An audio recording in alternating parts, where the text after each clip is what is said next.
Ndabaramukije bene data amahoro y'umwami wacu Yesu Kristo nabane n'umwe wese muri kumwe na Françoise Habonayo shimiye Imana rurema anyemereye ko nongera kugaruka hano imbere yanyu kugira ngo tuganire neza mu ijambo ry'Imana. Imana ishimwe. Nsubiye kugaruka rero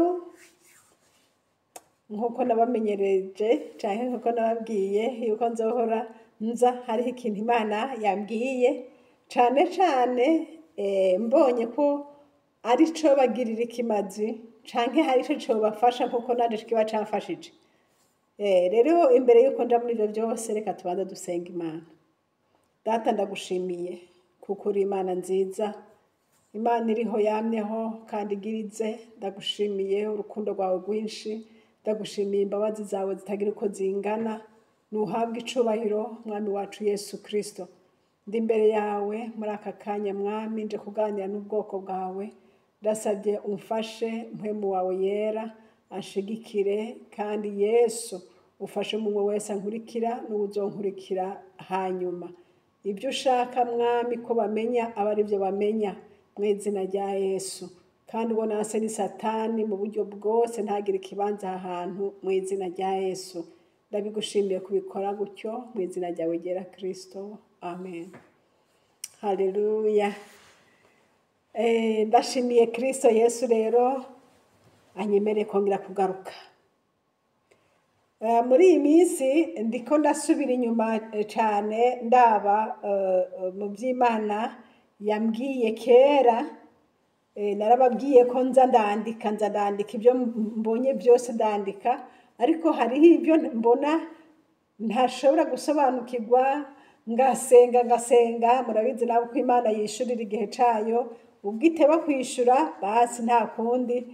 Kandi ko bucanye umuntu azarabona n'ibindi niko bya bindi bya kera umuntu aheba akabyibagira. Ariko kandi nariko ndaraba njangwa ku yindi yerekwa, numva ndatangaye, ariko numva ntangariye Imana kandi nshimiye Imana cyane. Nashitse ku iyerekwa nagize itariki 23 z'ukwezi kwa 11 muri 2022. Numva ko ari kera. Muri ibi minsi nababwiye ibyo nabonye muri 2023, ubu nahiyongera ndababwiye nayibonye 2022, kandi niyo turiko turabamwe uyu munsi. Imana ishimwe. Imana ico gihe neretswe mbona igiti kirekire, hanyuma ico giti wamenga kiriko ivyamwa. Rero mbona nyene abana bakiri munsi y'ico giti, kwa kundi nyene abana bakina, nabona bariko baratonora igitije c'ico giti, bakagitonora kugira ngo bakureho. Harimwo ibiti usanga bifise utuntu umenga n'imbombo, utuntu dusosa cyangwa ukamenga n'ubuki. Rero mbona abo bana bariko barashishura ico giti kugira ngo bashobore kuronka twa tundi dusosa turi muri ico giti. Abo bana uko bashishika gushishura kugira ngo baronke utwo tuntu turyoshe turi muri ico giti, baca basanga bubutse ku nzoka. Ba bana baca bariruka. Ya nzoka, ba bana baca bariruka, baca bahungira ku kindi giti cari ruhande y'ico nyene. Mbona baraduze bashika ku mashami y'ico giti, biyumvira ko bahunze ya nzoka. Ya nzoka nayo iraduga ishika ku mashami y'ico giti yari iriko. Noneho baca barabana n'abo bana bari kuri ico kindi giti. Ya nzoka ikiraguruka kugira ngo ize kubadoma. Icagiye kuntangaza, iyo nzoka yari ihetse umuserebanyi. Murabyumva bene da? Iyo nzoka yari ihetse umuserebanyi, ikiraguruka na wa muserebanyi uri hejuru iraguruka ikidoma wa mwana. nabonye imudoma ku mutwe haruguru y'umusaya. Wa mwana numva aratatse asaba uwoza kumutabara. Ubwo nyene nza mbona mu ntoke ziwe hariho umukasi. Aca afata wa mukasi agira gutya, ya nzoka ari mudumye agira gutya ngo pa, aca arayikata. Na wa muserebanya arabikata. Abikase, ico nabonye ntivyadendutse. Munyumve neza bene data, barabikase ariko ntivyadendutse.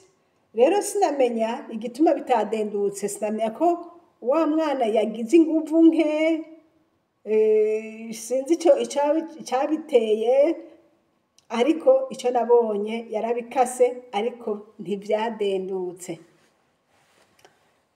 Izo nzozi, iyo image carengana. Murazi ko mu nzozi umenga na ma episode uva kuri kimwe uja ku kindi. Ico mbona kirarenganye. Kirenganye, nca nongera nerekwa mbona umugore yari afise inda nini cane. Yari afise inda, hanyuma mbona umudokiteri bari kumwe n'umutekinisien. Bon, sinzi abantu bazi ivy'ubuganga iyo bavuze umutekinisien sinzi ico baba bashatse kuvuga, mugabo uwo mudokiteri yari kumwe n'uwo mutekinisien. Umudokiteri arexamina uwo mugore, aramuraba mu nda, asanga hariyo umwana munini cane.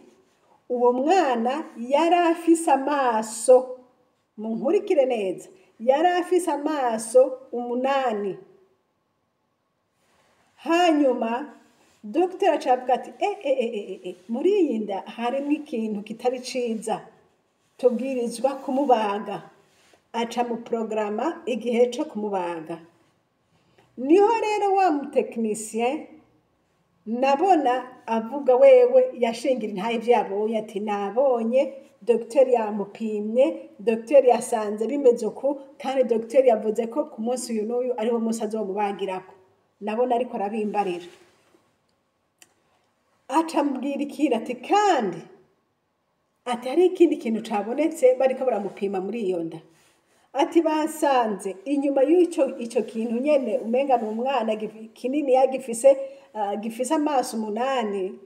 Ati basanze inyuma yaco hari abana 2 bakomeye. Aha, urumva rero muri indi jambo mu kubaga azokura yico, mugabo abana bakomeye nabo murumva nyene ko bizoca bigenda kuri abana bakomeye. Urumva abana bakomeye bazoshishikara kubaho, ariko ico kintu coco bazoca bacica. Imana nihabwa icubahiro. Nshuti bene data, sindabizi ko mwamaze kubisobanukirwa, ariko kumbure hariho abamaze kubisobanukirwa, ariko hariho abandi batarabisobanukirwa. Ejo nababwiye, nejo canke rya ejo, nababwiye kumburi nahawe ku migwi 2. Ndababwira ngo imigwi J10 na J5. Rero kubera yuko dukorera kuri YouTube, hari abantu bagarutse barambaza bati none mbega J10 ni giki, J5 ni giki? Bica bisaba nkaho womenga ngiye gusubiramo kuvuga kandi ntashaka kubivuga. Murazi ko namvuga nti bibwirwa benshi bikumva bene byo. Simba shatse kubisobanura cyane kuko simba nje kugira publicité satani, ariko nuko mbanje kubwira abo ngomba kubwira nyene, kandi abo ngomba kubwira nabo barabizi. Rero abo tabisobanukiwe murantunga, sinoza kubisigurira hano. Imana nishimwe.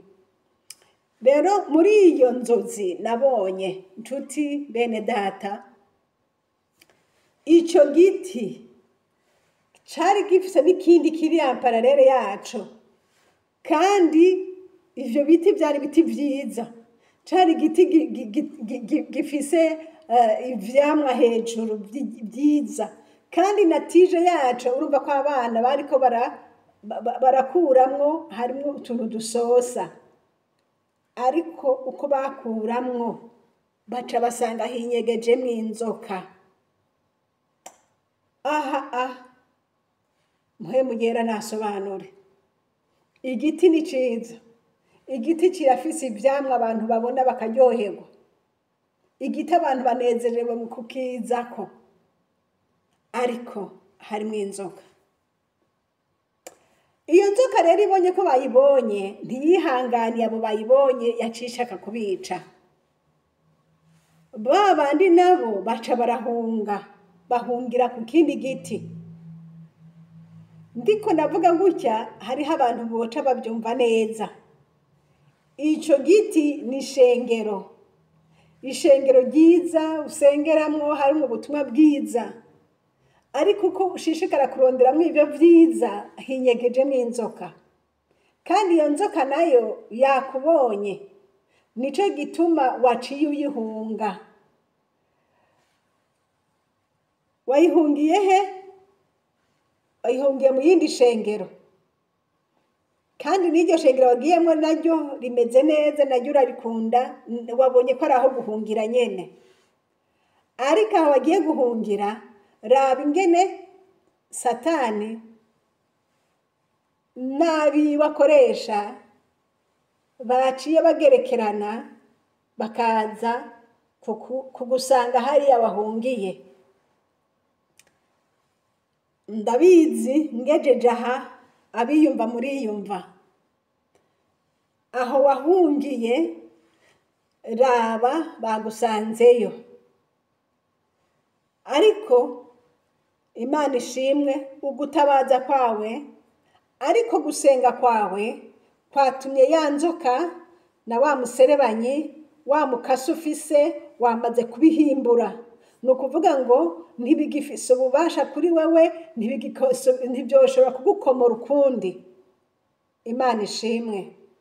Kandi nawe mu izina rya Yesu umwami Imana agukize aho Satani yagukomoye, kuko yagusizemwo ubumara. Ubwo bumara nabwo mu izina rya Yesu Kristo bukugweho.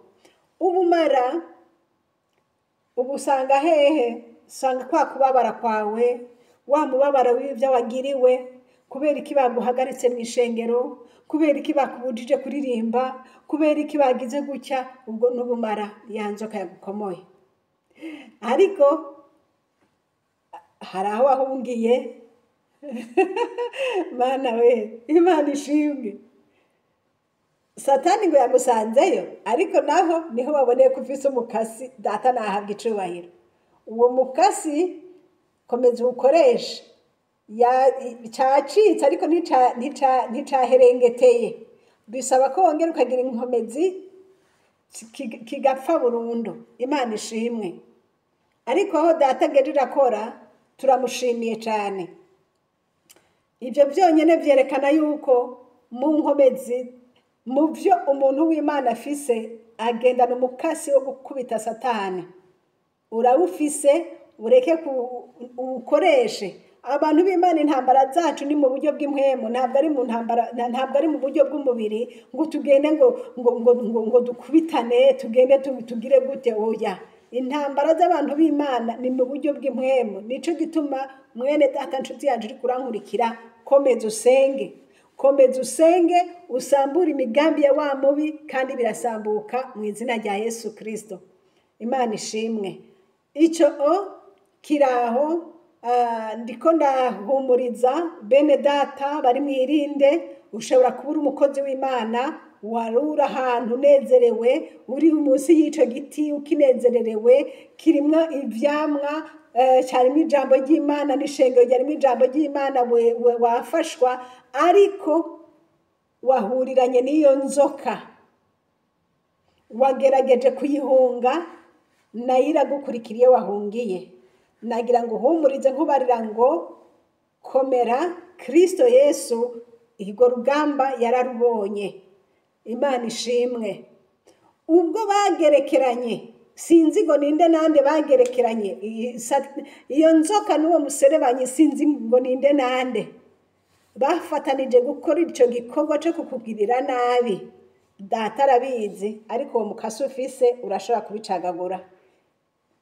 Bijya data yakoze n'ubu aracabandanya akora. Izo nkomezi wabonye data akagushoboza ukaguma uhagaze gushikiza isaha, ni data yabikoze. Ntayahandi ijya nzoka nta mpuhwe yari gufitiye, bene ujya muserebanye bari bamatanye kugira ngo bakuyongobeza. Ariko Kristo ni umwami, ni intore mu ntambara, aragahora asengwa. Ngende kandi kubwa wa mugore yari afise inda nini, hanyuma muri iyo nda hakaba hariyo ca kintu gifise amaso 8. Urumva ko cari ikintu kimwe gifise amaso 8, kandi nyuma harimwo abana 2 bakomeye. Mwumve muri iyo nda irimwo abantu, mvuge ngo irimwo abana 3. No kuvuga ngo umwe afise ayo maso 8, hanyuma n'abandi 2 bakomeye. Munkurikire bene data. Kristo ntazi kubesha, kandi Kristo nibinyegeje arabisokorora. Nibikiri mu vyiyumviro vyacu arazi kuvyerekana bifise forme nk'ibiriho kandi bitarabaho. Ivyo bintu nabibonye muri 2022, uyu munsi turi 2025. Murabibona?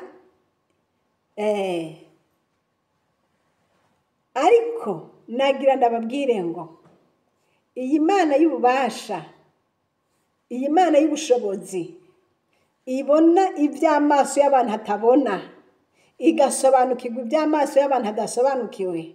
Iyi nyene iyi niyo dukwiye guhindira agashitsi, tugatinya, tukayija imbere tuyubashe, kuko isobanukirwa ibiri mu mitima no mu vyumviro vyacu. Imana ishimwe. Tugende rero. Iyo nda y'uwo muvyeyi irimwo umwe afise amaso 8. Nukuvuga ngo agereranywa n'ikintu kimwe gikoraniwemwo n'abantu babi 8. Mvuge ngo babi kubera yuko ari ikintu kitari ciza cyo gukurwako no gutabwa. Abo bantu 8 bagiye hamwe bakiyegeranya, bakaba bahagaze mu bintu bibi Imana itemera. Ni bande? Ariko kandi urumva ko atari 8 gusa, shirako na babandi 2, kuko nabo 2 bandi naho bakomeye bari muri iyo nda y'uwo muvyeyi. Ni nkaho no kubwira ngo ni 10, kuko 8 bari destine gukungwaho, kuko ni ibintu bibi bicafu. 2 kuko bakomeye, uyo mudokiteri azobica. Niyabaga azokura muri ivyo bibi, ico gisigo canke ico gisigo nyene niko novuga, aca babandi 2 azobakurayo, kuko ntiboguma muri iyo nda, azobakurayo kandi bazogirirwa neza kuko barakomeye. Iryo ni banga ry'Imana. Nagomba mbwire wewe uzi neza yuko wapfuye uhagaze, waraburiwe kenshi ngo wihane uranga, warabwiwe n'Imana, abakozi b'Imana baraza baragusanga, ariko uko bakubwira kose wamenga siwe babarira. Aho kumviriza imburi bakuzaniye ukabahanisha kubaca, ukabahanisha kubagirira nabi, ku buryo bw'uko nta muntu ashobora kuguhangara. Wumva rwose ko wamenga wabaye Imana ihagaze mu ishusho y'umuntu. Nagira ndakubwire ngo iminsi iraharuwe. Wa mudokiteri yacisha mu cumba akabibona, uyo niwe yadesize yuko iyo ndababwiza kuyisatura, kandi ico kintu bakagikurayo, kuko atari umuntu nticobaho. ba bana babiri bamaze kwisobanukirwa bakavuga bati ibi bintu twinjiyemo ni biki, aba bantu turimo bari mu biki, twebwe turiviriyeyo. Babivuze mu mitima, kumbure ntibarasokoroka ngo baveyo kuko byerekanye ko bakiri muri iyo nda, ariko bo baramaze gusokoroka mu mitima yabo. Imana ishimwe, Imana ihabwa icubahiro. Ibikira amabanga ku bantu, ku Mana yo ntibikira amabanga, kubera yuko umutima wihanye Data arawusobanukiwe. Bariya abantu bihanye mu mitima yabo bakavuga bati aha hantu turabonye, ahantu turi kumwe n'abantu batari bo, bakitandukanya nabo, naho kumbura uyu munsi baba baharurwa muri abo bantu 10, ariko abo babiri Imana yanyeretse yuko bamaze kuvayo. Abo babiri ni bande? Abo babiri ni misiyoni zibiri zamaze kwitandukanya n'izo zindi misiyoni zisigaye. Kandi aha mu nyumve neza, mvuze ngo misiyoni, ndabizi ko mu misiyoni haba harimwo si bose bameze nabi, ariko niba uyo murepresenta wabo ari we barongoye yarabatwaye akabahereza sebuja, none wumva tubashira hehe? Ariko babandi babiri babiravye bati ibi bintu turimwo sivyo, reka tuveyo. Kuvayo kwabo bukiza na babandi bose bari kumwe bari muri izo misiyoni zabo. Imana nishimwe. Nongere mvuge nti Mana nziza yo mwijuru, Imana itabare. Niki gituma abantu baguma biyanteta bakaguma mumega ntibumva kandi Imana yasobanuye, Imana yavuze? Ukora iki mwene data nkunda? Muri ico kintu urondera yiki?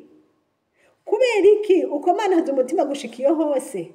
Satani nta ciza atanga atari urupfu, kandi Imana Data wa twese nayo ntinaniwe gukubita abananiranye. Kuva kera Imana nta kinya igira.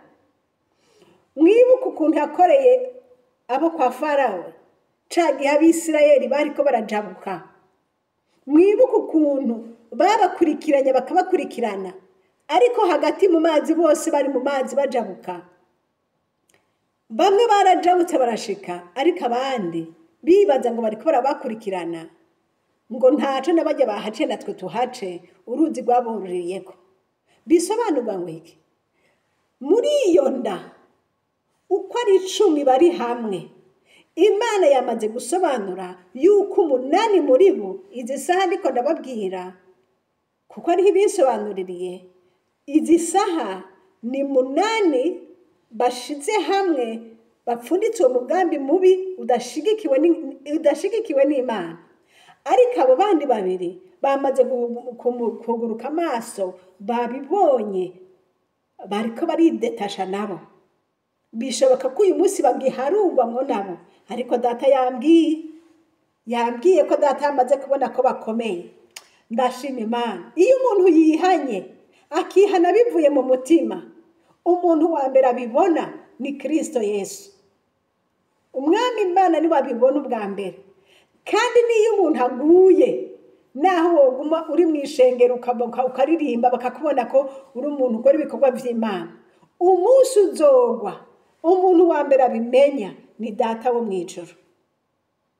None rero ntitukinyegeza abantu, ariko tukora nk'abakora bakorera Imana. Ico ukora cose ugikore n'umutima wawe wose n'ubwenge bwawe bwose, kuko Data ari wasuzuma ivyo uri kurakora. Bene Data nshuti z'umusaraba, ibi bintu maze iminsi mvuga nababwiye ko ari iyerekwa nabonye kera, ariko ubu niho ndabisobanukiwe. Niba ubona mpagaze ngaha nje kubikubarira uyu munsi, nta minsi 3 ihaciye ndabisobanukiwe. Oya, nabisobanukiwe nijoro. Uyu munsi nguma ndavyibaza ko nsenga, ariko Imana iza kunsobanurira ivyo bintu ivyari byo. Imana nihabwa icubahiro. Imana ishimwe. icyo novuga hano nje guhumuriza abo bantu bakomowe n'iyo nzoka. Natangaye numvise ngo abantu benshi ntibakija mu rusengero, ngo abantu benshi basigaye bari muhira kubwo gutinya iyo nzoka mu rusengero rw'Imana. Iyo nzoka ikomorana. Iyo nzoka ikomorana yakubise abantu ikabamara, basigaye baguma muhira ntibaje no gusenga, basigaye baturatura bagenda gusaba kuja ahandi gusengera ahandi kubw'umubabaro n'agahinda. Ivyo bintu data yovyihanganira wapi? Nakubwiye nti iyo nzoka yarakubiswe, n'uwo muserebanyi warakubiswe, yarakaswe. Aho mubibona bigendagenda n'ibiyingiyingi bisigaye kudenduka, ntibikabatera ubwoba. Niki co gutera ubwoba? Ufise Imana, ufise Imana, ufise inkomezi muri wewe. Abadayimoni ntibakagutera ubwoba, abakorana na Satani ntibakagutera ubwoba. Wewe uhagaze mu Mana, ijuru rigushigikiye, komeza. Haleluya. Tugeze mu gihe kigoye, tugeze mu gihe abantu bahevye Imana kandi bakaguma bambaye ishusho nk'abakozi b'Imana. Ariko uyu munsi mpwemu yarabivuga vyeruye, Yesu Kristo araje. Yesu Kristo araje. Uzoja he? Mbese uzovuga ngo je nubashe pasiteri, ngo nico gituma ngo nagumye ngiri Mana we, ndabara muntu w'Imana, kiza ubugingo bwawe, kiza ubugingo bwawe. None Bibiliya yarabivuze ati nibabirukana mu gisagara kimwe mugende mu kindi, kandi mwarabikoze. Ariko mwabonye ko niyo mwagiye babasangayo, iyo nzoka ni kwikora, ariko ntizongera.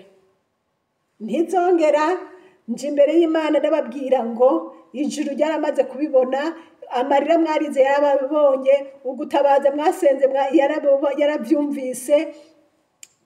Inguvu zimora zifise, umukasi uri mu ntoke zanyu. Inguvu turazifise. Nico gituma umuntu wese yobahangara uhagaze mu Mana. Umuntu wese azohangara, umukozi w'Imana ari mu mpemu yera, azoba ariko arahangara Imana yenyene. Jambo ry'Imana ryaravuze ngo ubakozeko, ngo abakoze mu mbone y'ijisho ryanje ni Data. Mbese twari dufise inkomezi zo guhangana n'iyi si ya none. Erega turiko tugwana n'iyi si ya none. Erega ibyo mubona ntimwibaze ngo nibo, ntabwo ari bo. N'isi nihigeze. None nutambara inkomezi ngo uve mu bwoba, ejo uzohagarara gute? Ukwemangira Kristo uzobikura hehe? Niba ukivuga ngo yangwe kaye, ngo yangwe bohava banca, nibaguce. Ijuru nibaguca mu bitabo, mwijuru ntibaza baguciye. Nanone sico mpa bakabaca mwese, bakavuga ati nimusohoke. Muracasigara mukora iki? Mukora yiki? Ariko reka ndababwira, reka dushishikare gusenga. Dushishikare gusenga kubera yuko Imana ifise inzira. Imana no mucamanza mwiza, nta kimunanira. Komeza musenge. Ico jenje kuvuga, iyo nzoka naho itadendutse, bisobanurwa ngo iki? Bisobanurwa na ya foto ya wa muvyeyi. Nukuvuga ngo ntiyadendutse, nukuvuga ngo umwana aracari mu nda, ariko yamaze kumenyekana ko atari umwana, ari igikoko kiri mu nda. Kandi dogiteri yamaze kubivuga, isaha yo kumwopera yamaze gushingwa. Niba ubona uyu munsi bikimeze uko, ntuhinde agashitsi, kuko dosiye yamaze kuja imbere y'Imana. Kuva uriya munsi wasenze, dosiye yagira imbere y'Imana. Kandi iyo dosiye ntizosubira inyuma, ahubwo irindiriye ya sango yayo. Haleluya. Imana ishimwe. Ndashimiye Imana ayo mamisiyoni abiri ntazi, ariko Data azi, yabonye ngo barakomeye naho bari muri iyo nda. Data azobaproteja, ntazokunda ko musaturanwa n'ico gihume. Ntazokunda ko musaturanwa n'ico gihume kigizwe n'abo bantu 8 baserukira abandi. Ariko nabagira inama, sinzi uko nobivuga, mbese haracariho uburyo ugahindukira. Mbese muri abo 8 mwonyumva mugahindukira, mbega data yobakuramo akabashira hamwe n'abo bandi 2 bakiri muri iyo nda. Nibanga ry'Imana, nibanga ry'Imana, nibanga ry'Imana. Ariko aka kamo ariko ndavuga, ndiko ndakabwira uyo muntu yiyumvise murongozi uhagarariye abandi, ukaba wubahutse gushora ubwoko bw'Imana, ukabushora muri ibi bintu. Imana izokubaza. Uri umushoferi ariko abantu n'abakristo, yarabagujeje ngo barongore, ariko none uri kurabatwara hehe? Ivyo wabashize murabizi? Mbega bakunze inda yawe gusumba aba bantu bose bari inyuma yawe? Data gutabare. Ese icompa iri jwi muriko murumva rikinjira rikanyegetera, rigatuma umuntu wese muri abo bose 8 avuga ati ndakaravye ibintu rabivuyemo. Ibyo wasinye ugasinyura, ibyo wahawe ukabisubiza mu izina rya Yesu, kugira ngo bikunde urokoke. N'ayahandi data aravuze ngo umwanya wa operation w'uyu muntu uraje, kandi yamaze kubitegura. Ndabivuze ndi imbere y'Imana. Mana ntizokumbaze wowe wiyumvira ko ari ico unyegeje Imana, nta na kimwe winyegeza. Ariko hamwe wohindukira n'umutima wawe ukavuga uti bashake bangire nabi bajya turi kumwe, jewe by'ukuri ndabivuyemo, ugahindukira n'umutima wawe wose, vyogenda neza. Imana ishimwe.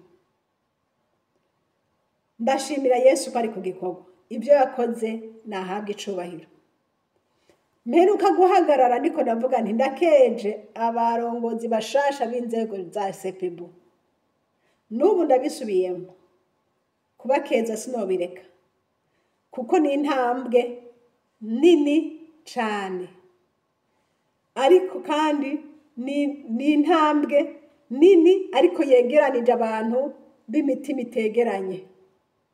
Mwibuke ko muri abo bantu harimwo abantu bazoza gukorera muri CPB, kandi bagakoreramwo mwumva ko bimeze uko. Iryo ni banga ry'Imana, ni banga ry'Imana. Ico jewe narinje kuvuga nti bene data nshuti z'umusaraba, kunda mwihane muve muri ibi bintu, hanyuma muba abana bazima, kuko abana bazima nibo boprotejwa. Abana bazima nibo bogaburirwa, nibo bokura. Ariko ico gihume kiri destine kwicwa, kuko si kintu. Mvuze mu migani, ariko data yabimpaye mu migani, ariko ndabizi neza ko mwe mwirabisobanuye. None rero ko mwatoye ko mugiye kwicara mugakorana, mwokorana gute? Bamwe ari abana, mwokorana gute hari ibintu bitari byo?